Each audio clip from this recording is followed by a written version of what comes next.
Olá, querido aluno! Olá, querida aluna! É um prazer estarmos juntos. Vamos resolver uma questão? Bom, nessa questão que vamos observar agora, nós percebemos que as condições climáticas elas têm alterado devido a um fator. Vamos ler juntos?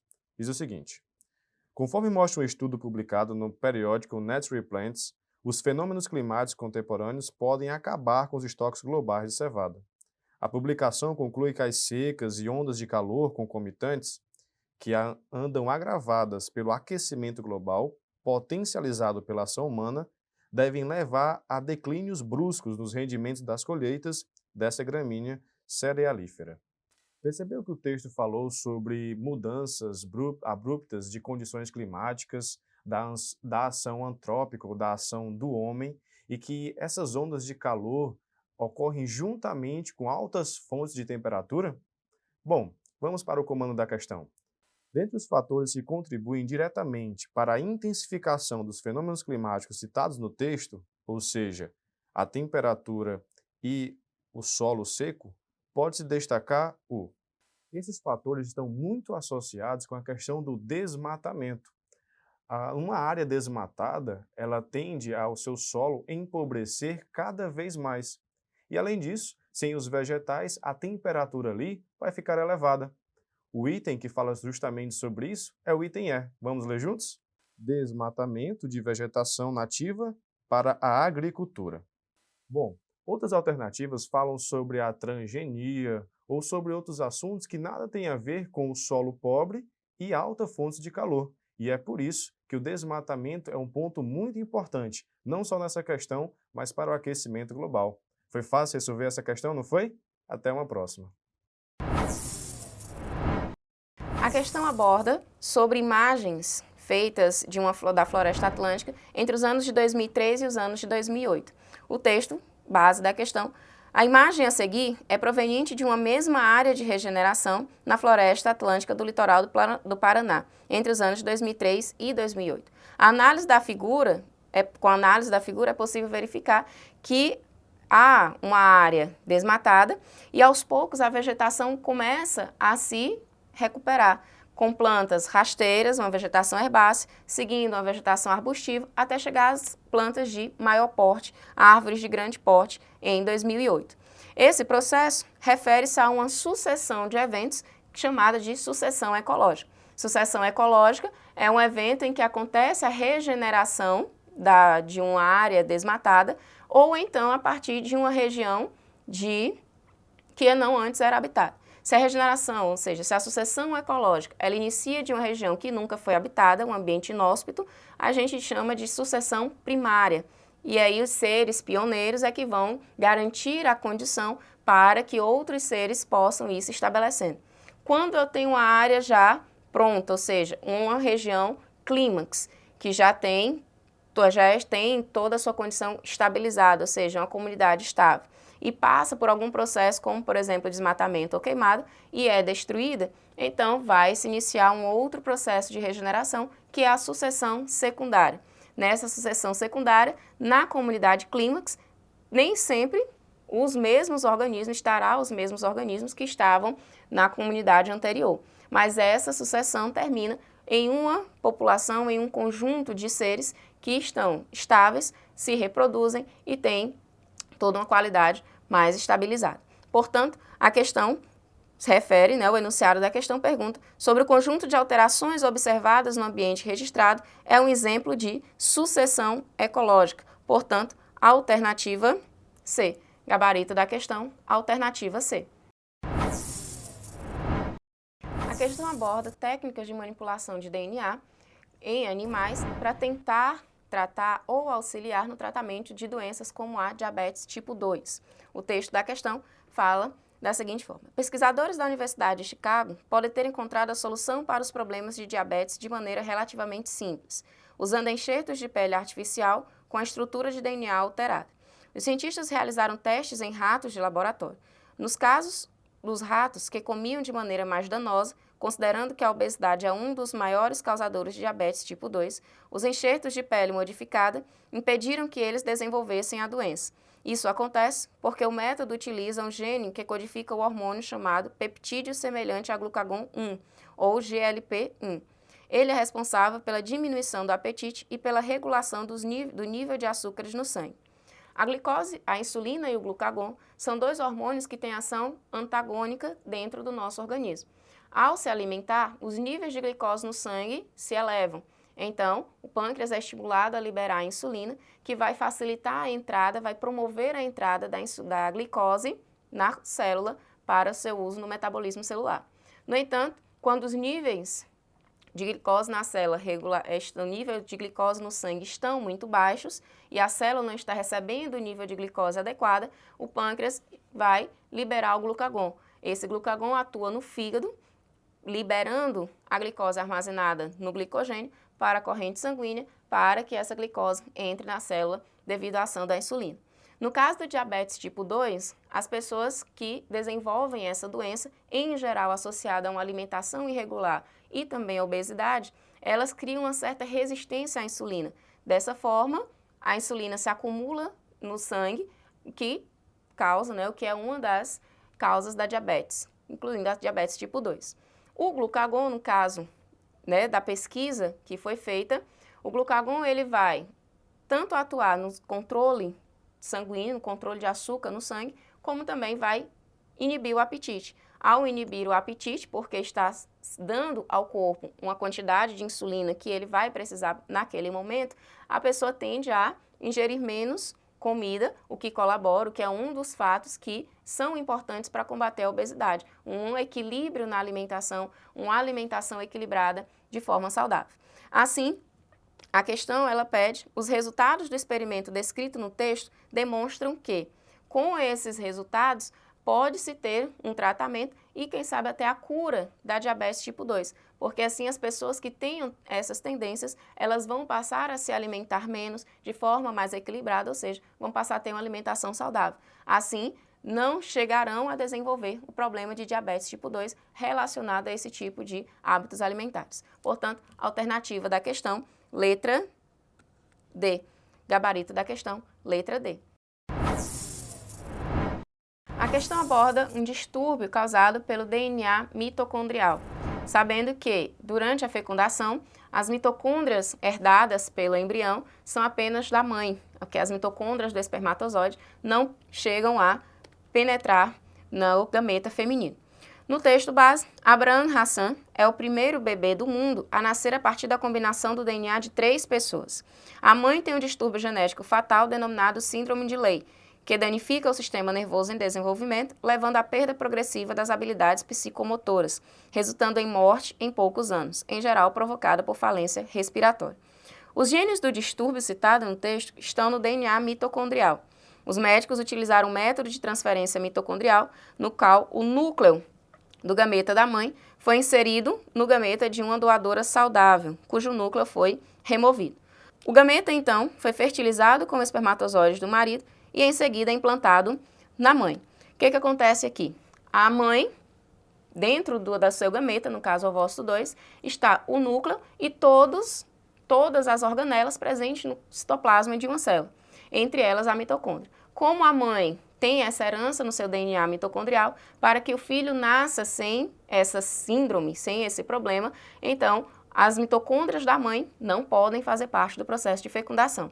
Então, os cientistas retiraram o núcleo do gameta feminino da mãe e instalaram no gameta feminino de uma mulher normal. No caso, retiraram o núcleo do ovócito da doadora e implantaram o núcleo da mãe da criança. Dessa forma, as mitocôndrias da doadora, por serem normais, não terem a informação para a síndrome, ao ser fecundado, o espermatozoide do pai, contendo o núcleo, se uniria ao núcleo do ovócito da doadora, que contém o núcleo da mãe. Assim, a informação genética da criança pertenceria aos seus pais, mas a célula gamética, no caso o citoplasma da célula da doadora, seria da doadora, que não influi na informação genética do filho. Portanto, a finalidade da técnica descrita no texto seria impedir que a criança, descendente do casal, não nascesse sem a síndrome que é causada pelo DNA mitocondrial, que ele herda da mãe. Portanto, gabarito da questão, a alternativa é reduzir a probabilidade de filhos com doenças hereditárias advindas de progenitores com distúrbios genéticos. No caso, a mãe, já que a doadora tem as mitocôndrias normais e a fecundação foi feita dentro desses citoplasmas. Alternativa da questão, letra E. Olá, querido aluno! Olá, querida aluna! É um prazer estarmos juntos mais uma vez. Na questão de hoje, nós vamos falar sobre o ciclo celular. Opa, mitose e meiose, não é? Sim, mas especificamente uma etapa antes da mitose e meiose, uma fase que a célula começa a se preparar ou não para essas divisões. Essa fase ela é chamada de intéfase, exatamente. Vamos ler juntos só um pedacinho do enunciado da questão? Células que se preservam nesse estado, ou seja, na intéfase, até sua morte, sem realizar divisões, sem realizar mitose, meiose, são ditas em fase G0 do seu ciclo celular. Bom, a partir daí, você precisa relembrar que a intéfase ela possui 3 etapas. Ela possui a fase G1, a fase S e a fase G2. Mas se caso essa célula não vá se preparar para fazer mitose ou meiose, ela permanece em uma fase estática, que é a fase G0. Vamos para o comando da questão? Exemplos de células em fase G0, ou seja, que não vão fazer até o final da sua vida mitose ou meiose, são as pertencentes aos tecidos humanos diferenciados denominados. Bom, o que a questão quer saber da gente é que tipo de célula não sofre mitose, não sofre meiose. Que tipo de célula não faz regeneração, que tipo de célula não cresce, mitose, ou que tipo de célula não origina gametas, não originam células sexuais. Bom, das alternativas, a gente pode lembrar que as células epiteliais elas podem se regenerar, caso a gente sofra um corte, que o câncer, no item C, ele pode ir crescendo, fazendo metástase, pode ir fazendo mitose, o tecido hematopoiético, a produção, as células vão se dividindo fazendo mitose, as glândulas secretoras também, e só sobra a nossa alternativa, as células dos tecidos neuronais. Professor, quer dizer então que as células do tecido nervoso, elas não sofrem mitose, elas não podem se regenerar? É exatamente isso. É por isso que algum dano nesse tipo de tecido, ele pode causar sequelas permanentes, porque essas células estão sempre em G0, elas não vão se preparar para se multiplicarem. Foi um prazer estarmos juntos e relembrar esses conceitos. Até a próxima. Olá, querido aluno! Olá, querida aluna! Vamos conversar um pouco sobre o ciclo ovariano, o ciclo do ovário? Bom, para respondermos juntos essa questão, nós precisamos relembrar de que menstruação é uma coisa e ovulação é outra. A menstruação é a liberação do ovócito secundário não fecundado. E a ovulação é quando o corpo lúteo, uma glândula temporária que secreta tanto o hormônio como a preparação do ovócito secundário, entra em ação. Sabendo disso, sabendo dessa diferenciação, vamos ler juntos essa questão. Os gráficos a seguir mostram a variação na concentração de hormônios ao longo de um ciclo menstrual regular, em que não houve fertilização, nos quais os primeiros 5 dias referem-se à menstruação. Ainda aqui, nesses 2 gráficos, perceba que nos primeiros 5 dias, tanto no gráfico de cima quanto de baixo, os níveis de progesterona, os níveis do hormônio LH e do hormônio FSH estão em baixa. Esses 2 hormônios LH e FSH, eles estimulam a liberação do corpo lúteo. O corpo lúteo é aquela glândula temporária que prepara o corpo para a ovulação. Vamos para o comando da questão? Com base nos gráficos, conclui-se que a estruturação e a manutenção do corpo lúteo nos ovários ocorre aproximadamente entre os dias. Bom, nós acabamos de conversar de que esse corpo lúteo, essa glândula endócrina temporária, ela surge quando os níveis de LH e FSH estão em alta. Vamos retornar ao gráfico? Perceba que a ovulação ela começa a partir um pouquinho antes, né, do 15º dia, a partir do 14º dia. E com isso em mente, já podemos responder a questão. Nós podemos marcar com toda certeza entre os dias 14 e 24. Mas por que, professor? Porque são os níveis que os hormônios LH e FSH estão em alta. E quando eles começam a decair, começa a degradar também o corpo lúteo. Esse fenômeno de tanto o aumento de hormônios e o aparecimento do corpo lúteo, como a degradação do corpo lúteo com decaimento de hormônios, chamado de ovulação. Foi um prazer estarmos juntos e relembrar esses conceitos do ciclo ovariano. Olá, aluno, tudo bem? Vamos agora acompanhar a resolução de uma questão que vai falar a respeito de velocidade média. Olha só, ao chegar ao destino, o motorista percebeu que não vale a pena viajar em uma velocidade superior à da via, pois comparada com a duração da viagem a 80 km por hora, a economia de tempo da viagem foi de aproximadamente... Então tem uma estrada que é permitido trafegar nela com 80 km por hora. O motorista foi a 90 km por hora, saiu 1 da tarde e chegou no destino às 2h30. Vamos ver quanto tempo ele economizou nessa viagem. Primeira coisa que a gente tem que fazer com os dados que nos foram informados é calcular a distância entre as duas cidades. Nós sabemos que V é igual a ΔS sobre ΔT, distância e tempo. Nós temos a velocidade, na primeira situação, foi de 90 km por hora. A distância é o que eu quero encontrar e o tempo foi de 1h30, 1,5. Pois ele saiu às 13h e chegou às 14h30, é 1h30. E aqui nós não usamos a notação de minuto, usamos a notação decimal, 1,5. Quando nós multiplicamos aqui, nós encontramos que a distância entre as duas cidades é de 135 km. Mas e se ele tivesse ido à velocidade que é permitida na via? Uma velocidade de 80 km por hora para percorrer os mesmos 135 km.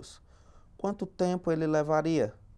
Nós vamos encontrar aqui um tempo de 135 dividido por 80, que é aproximadamente 1,69 horas.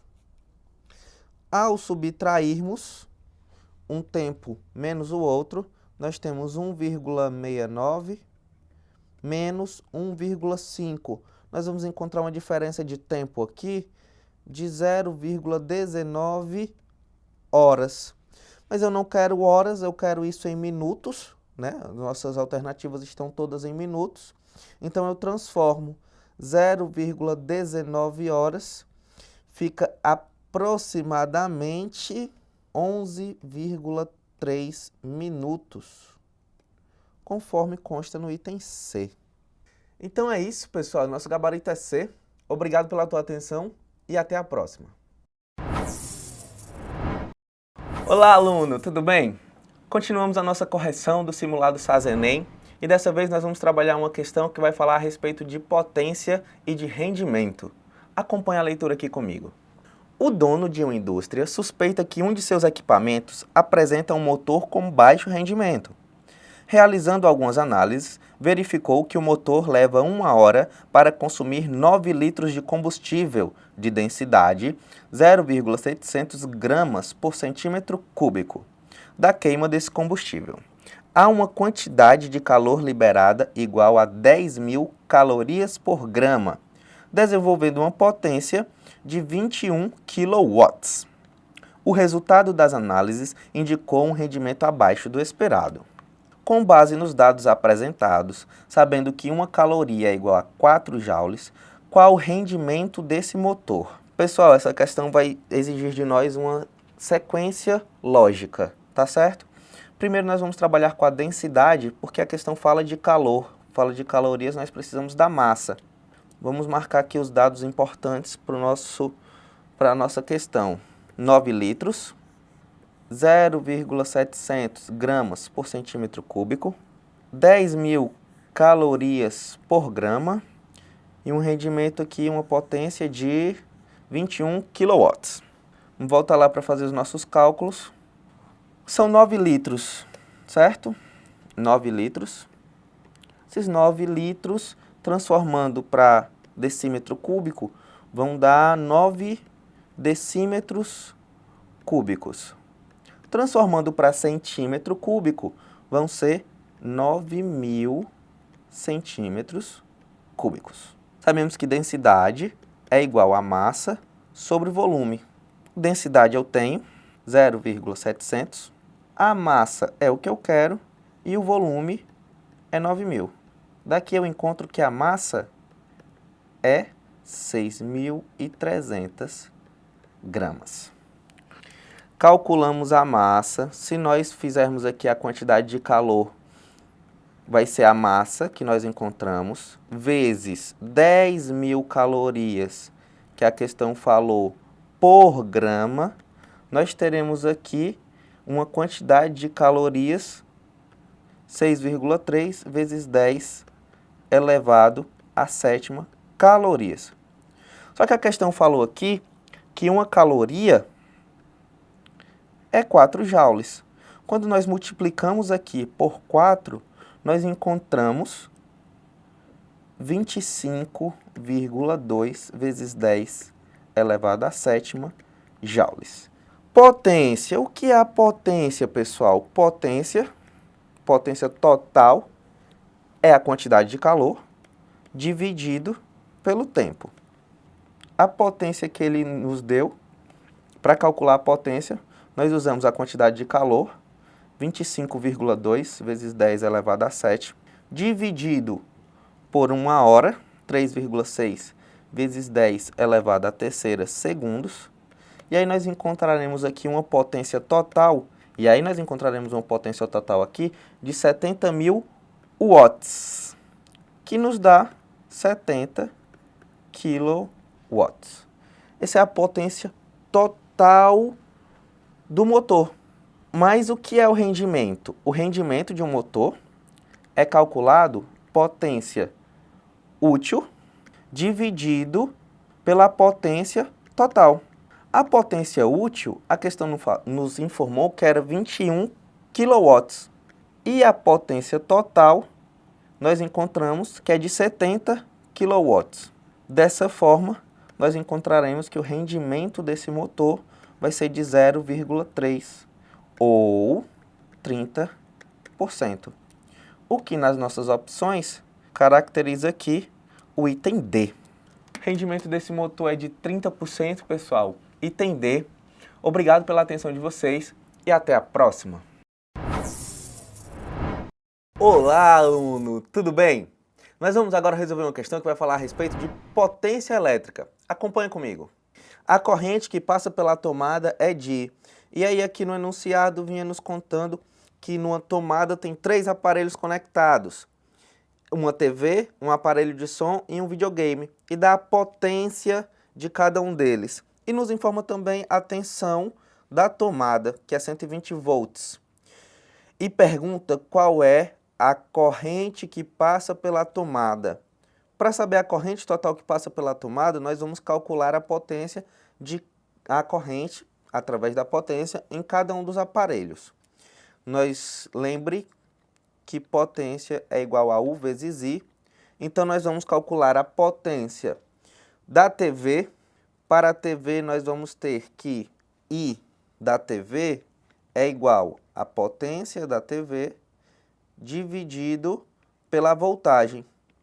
Então, nós vamos ter aqui, potência da TV é de 270, a voltagem é de 120 volts. Nós vamos ter aqui uma corrente da TV de 2,25 amperes. Nós faremos o mesmo processo para o som. A corrente do som vai ser igual a 150, que é a potência dele, dividido por 120. Nós vamos encontrar aqui uma corrente do som de 1,25 amperes. E do videogame, nós temos 450, que é a potência dele, dividido pelo 120 da tomada, nós vamos encontrar aqui 3,75 amperes. A corrente total que vai passar pela tomada, I total, vai ser uma soma dessas 3 correntes. Então, vai ser 2,25 mais 1,25 mais 3,75. Nós vamos encontrar uma corrente total igual a 7,25 amperes, conforme consta aqui no item E. Então é isso, pessoal. Nosso gabarito é E. Obrigado pela tua atenção e até a próxima. Olá, aluno. Tudo bem? Vamos continuar nossa correção do simulado SAS-ENEM e vamos agora dar uma olhada numa questão que vai falar a respeito de eletricidade. Acompanhe a leitura comigo. Em algumas cidades, são registrados casos de choques elétricos com macacos, quando eles encostam as duas mãos simultaneamente em um fio de eletricidade. Por outro lado, o mesmo não acontece com pássaros, quando estes encostam as suas patas em um fio elétrico. Os pássaros, diferentemente dos macacos, não sofrem choques porque a ou as. Então vamos lá, item A. Suas patas funcionam como isolante elétrico, não permitindo a passagem de corrente. Esse item não está correto, os pássaros são feitos de matéria orgânica, que elas, apesar de ter uma grande resistência, permitem sim a passagem de corrente. Item B. A área de contato entre suas patas e o fio elétrico é muito menor que a mão dos macacos. Essa questão também não está coerente, porque para passagem de corrente elétrica não há necessidade de uma grande área. Item C. Corrente elétrica induzida no fio é maior no macaco, já que este apresenta uma maior área corporal. Acabei de falar que a área não necessariamente não está ligada à corrente elétrica, à passagem da corrente elétrica. Item D. Cargas elétricas acumuladas em seus corpos são menores que as acumuladas no corpo do macaco. Nossos corpos são neutros, então eles não acumulam cargas elétricas. Item E.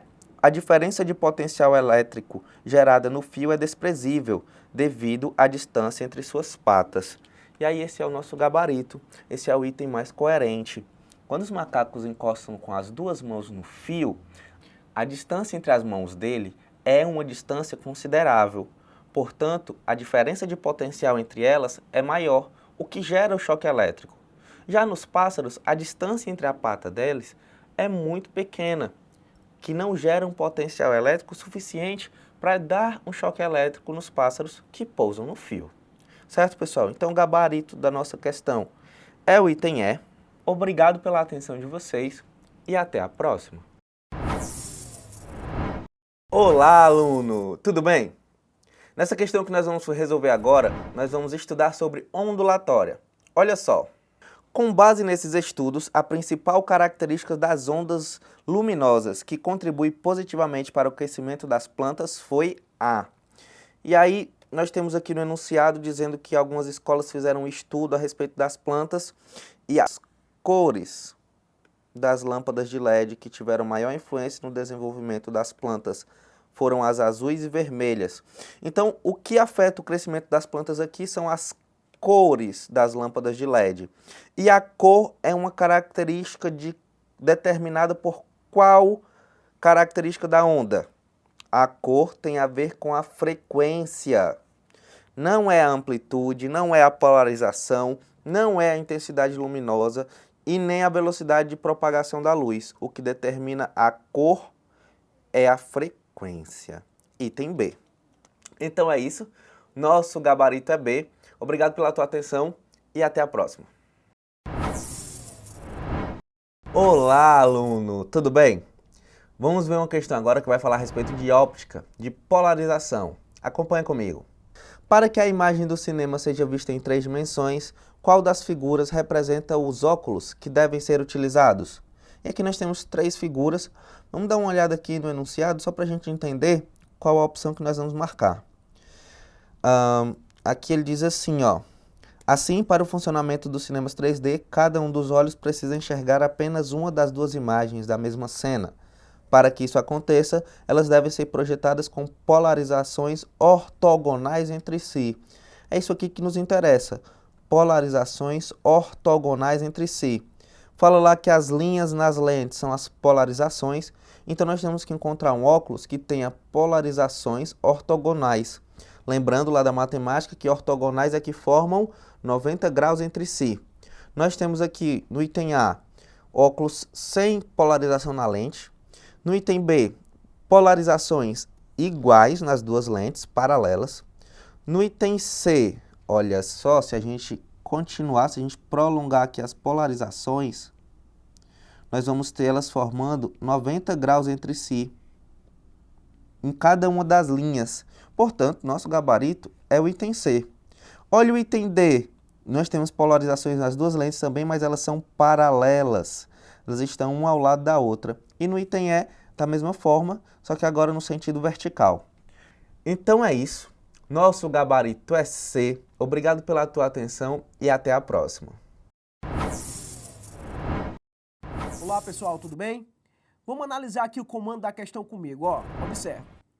Um fator que influencia o deslocamento do equilíbrio químico citado, contribuindo para a decomposição do carbonato de cálcio, no caso aqui, pessoal, o carbonato de cálcio CaCO3, e que vai ameaçar aí a sobrevivência dos corais, certo? Eu vou ter que analisar a minha reação, só que, observa, para que eu tenha um consumo dessa pessoa aqui, o meu carbonato, eu vou ter que deslocar o equilíbrio para a direita. Aí ele vai ser consumido sim. Então acompanha comigo as alternativas. Aumento do pH do meio. Cara, se eu aumento o pH, consequentemente eu tenho que diminuir a concentração de íons hidrônicos, que são os íons que identificam a minha acidez. Que você sabe que quanto maior o pH, menor a acidez. Então, se eu diminuo desse lado, o meu equilíbrio não vai deslocar para a direita, e sim para a esquerda. O que mostra aí, ó, que o item A é o item incorreto. Vamos olhar o item B. Diminuição do pH do meio. Cara, se eu diminuo o pH, é porque a acidez está aumentando. Se a acidez está aumentando, eu estou aumentando a concentração de íon hidrônio. Se eu aumento a concentração de hidrônio, eu desloco para a direita, ou seja, para o sentido direto de reação. Consequentemente, no sentido direto, vai ter o consumo de bicarbonato, o que pode e traz para mim a alternativa correta da questão é o item B, diminuição do pH, aí que vai aumentar a acidez, diminuindo a concentração de carbonato. Então, pessoal, através da nossa análise do entendimento de pH e pOH e equilíbrio químico, no caso deslocamento, a alternativa correta é o item B. Olá, pessoal! Vamos agora tratar de uma questão que vai precisar de conhecimentos prévios na área de interações, de química ambiental. Então vamos dar uma olhadinha aí na questão. Ela diz o seguinte: a figura a seguir ilustra a poluição atmosférica resultante da emissão de poluentes por fontes naturais ou artificiais. Dentre elas destacam-se a atividade agrícola e a pecuária, a produção industrial e suas fontes energéticas, as erupções vulcânicas, os aterros sanitários e os transportes rodoviários. A gente observa aí as fontes de energia, né? A gente tem aí o caso das estradas, a gente tem aí o caso do lixo, os automóveis, tá certo? Temos também aí os tratores, né? As indústrias, ok? Então, vulcão. Então, a gente tem toda essa possibilidade aí de energias envolvidas. Seguindo adiante, diz o seguinte: as fontes artificiais emitentes de gases que provocam a corrosão de monumentos históricos feitos de mármore e pedra-sabão estão corretamente indicados pelos números. Bom, pessoal, o que a gente pode dizer aqui para vocês? Quando a gente fala de corrosão, a gente está falando de acidez, tá certo?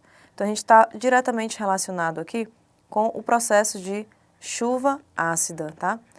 E a chuva ácida é um procedimento em que a gente vai ter, basicamente, na liberação de gases como de automóveis, por exemplo, tá bom? Já no caso das indústrias, elas vão liberar gases, mas vão liberar gases porque tem a queima do carvão mineral. Aí vai ser mais relacionado com o gás carbônico, tá certo? Então a gente tem aí a chuva ácida, mais ligada ao procedimento de automóveis. Como a figura mostra mais aí pra gente nos procedimentos 2 e 5, então a gente tem que olhar aí qual que melhor se encaixa nas opções.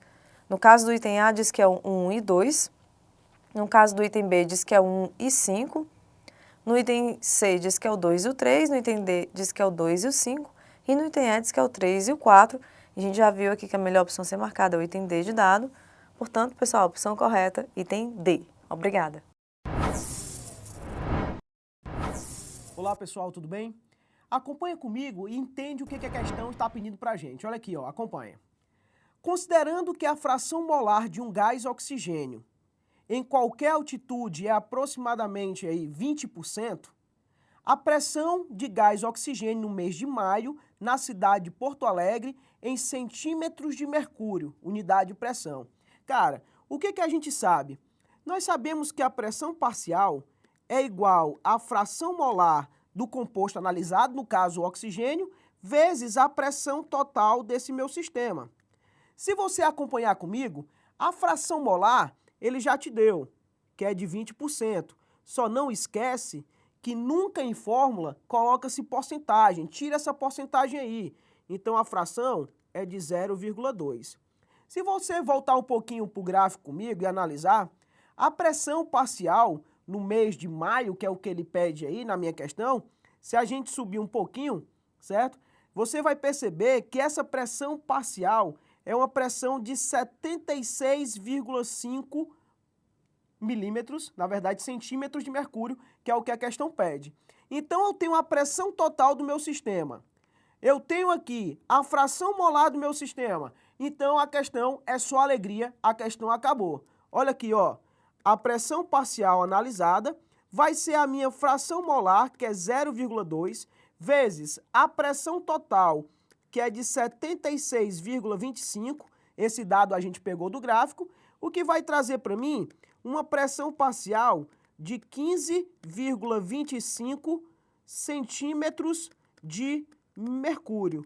O que mostra para a gente aí a alternativa correta da questão, o item C. Então, pessoal, através dos dados, através da análise e através da fórmula, a gente conclui que o item correto é o item C. Olá, pessoal! Agora a gente vai dar uma olhadinha aqui numa questão que vai pedir conhecimentos prévios na área das leis ponderais. Lavoisier, Proust, Dalton, tá certo? Então vamos dar uma lidinha aqui.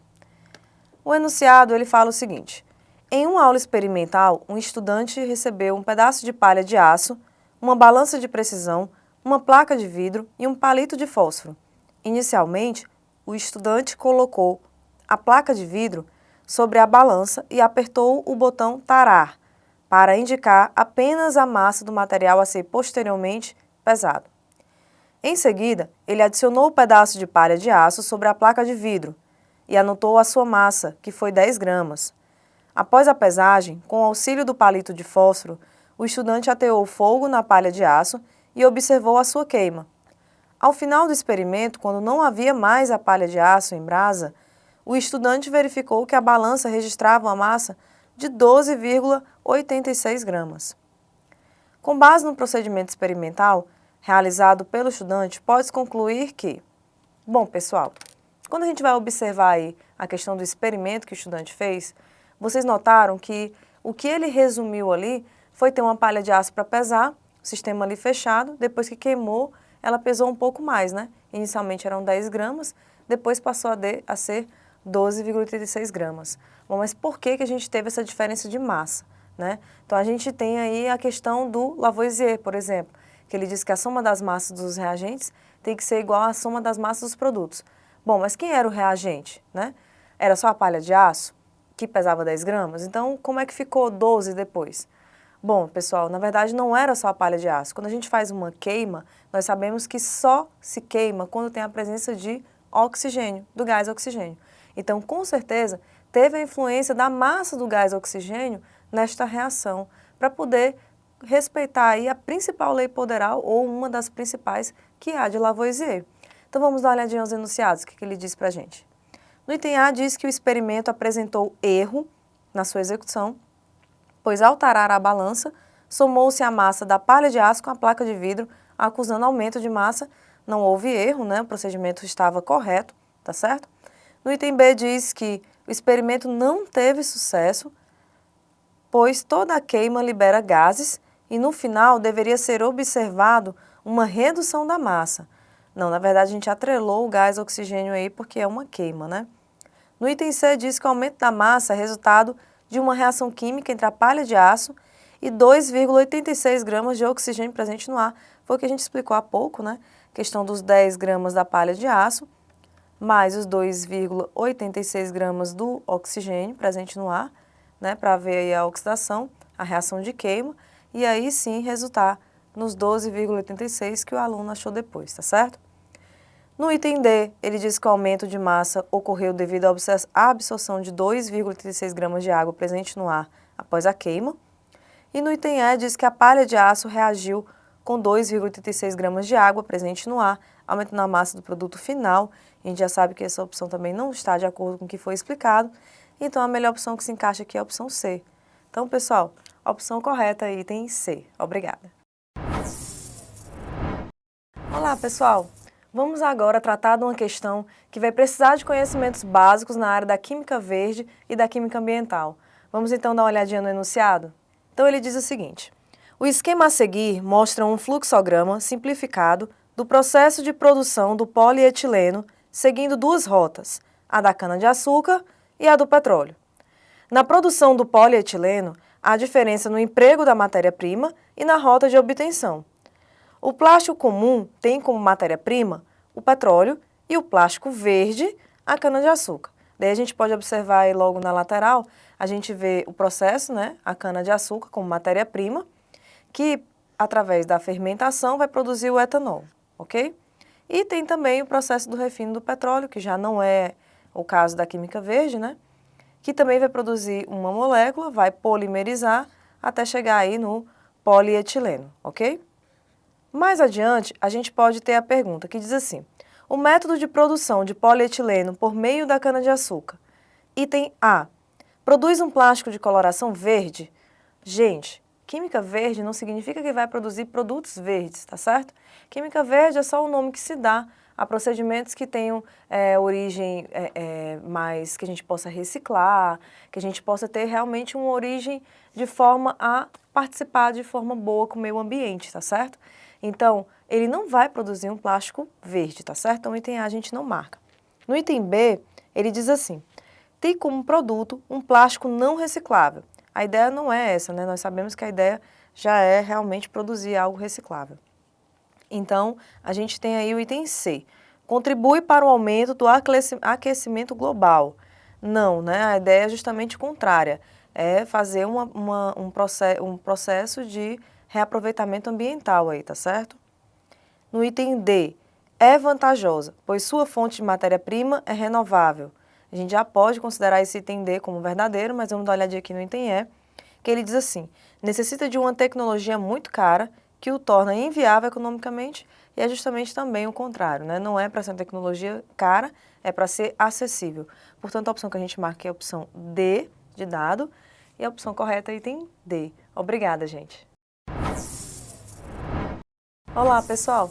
Agora a gente vai resolver uma questão que precisa de conhecimentos prévios na área de química orgânica, né? Especificamente nas estruturas orgânicas e funções orgânicas também.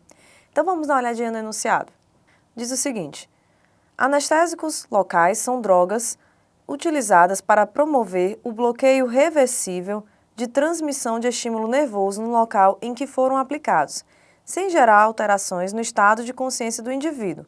Algumas reações alérgicas a essas drogas estão associadas à produção do ácido para-aminobenzoico, ou PABA, durante o metabolismo do anestésico. Por essa razão, hoje, alguns anestésicos são usados com menos frequência devido ao risco de complicações.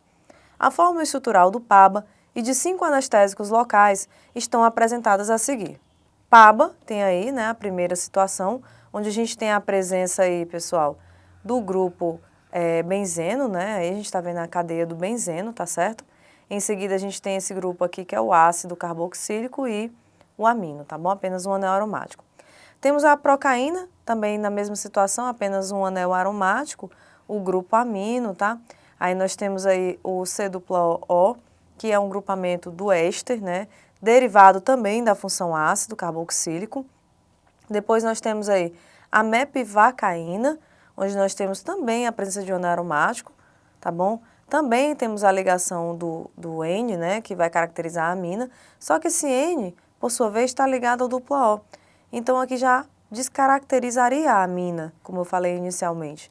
Por quê? Por causa da presença do duplo O. Então, já não é mais a amina, seria amida, tá certo? e a amina estaria aqui nesse outro grupo, que já não é mais um anel aromático, e sim uma cadeia cíclica saturada. Temos a dibucaína, né, a presença de 2 anéis aromáticos, tá? Onde um deles temos a amina, ok? No outro nós temos o grupo da amida, que a gente acabou de ver, e mais abaixo aqui a amina também. Temos a butacaína, com a presença também de um benzeno, um anel aromático, o grupamento éster, certo? E também o grupo amina aqui, à esquerda. E seguindo aí na cadeia, temos de novo um outro grupamento amina, fora aí do anel aromático, né? Durante a cadeia. E temos a cocaína, onde nós temos o grupo amina ligado à cadeia. Temos o éster, tá certo? Aqui o C-O. Temos de novo o éster aqui e o anel aromático. Seguindo mais adiante, a gente tem a seguinte situação. Dos anestésicos apresentados na tabela anterior, os que podem gerar reações alérgicas associadas à produção do PABA são item A, butacaína e cocaína, item B, mepivacaína, a dibucaína e a cocaína, item C, procaína e a butacaína, item D, procaína, dibucaína e butacaína, e o item E, procaína, mepivacaína e a cocaína. Bom, pessoal, para que dê origem ao PABA, é necessário que tenha pelo menos grupamentos parecidos ao PABA, ou seja, que a gente observou lá a presença do anel aromático, o benzeno, do grupamento amina e do ácido carboxílico. O que pode dar origem a esses grupos, né? Então a gente observou aí que nas opções que a gente leu, vamos voltar aqui, a gente já vê aí o item C como a melhor opção a ser marcada devido à presença desses grupos parecidos aí e que podem dar origem ao PABA. As únicas funções aí parecidas temos na procaína e na butacaína. São as únicas substâncias que têm a presença do anel aromático que eu falei e a amina, né, ligada ao anel aromático e também a presença de grupamentos que vão dar origem ao ácido carboxílico do PABA, tá certo, pessoal? Então, a opção correta é item C. Obrigada.